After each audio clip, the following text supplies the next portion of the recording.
નમસ્તે, મારું નામ પંડ્યા જીયાન સિદ્ધેશભાઈ છે. હું ધોરણ 2 માં અભ્યાસ કરું છું. આજે આપણે આપણા દેશ આઝાદી દિવસ ઉજવી રહ્યા છીએ.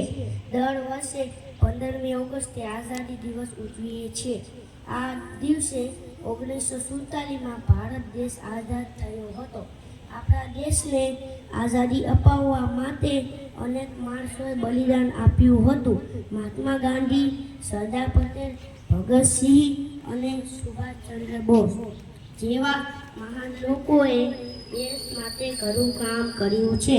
આપણા દેશનો રાષ્ટ્રીય ધ્વજ તિરંગો છે.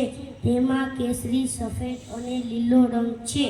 વચ્ચે અશોક ચક્ર છે. આપણે આપણા દેશને પ્રેમ કરવો જોઈએ. સૌ સાથે મળી પ્રેમથી અને એકતાથી રહેવું જોઈએ.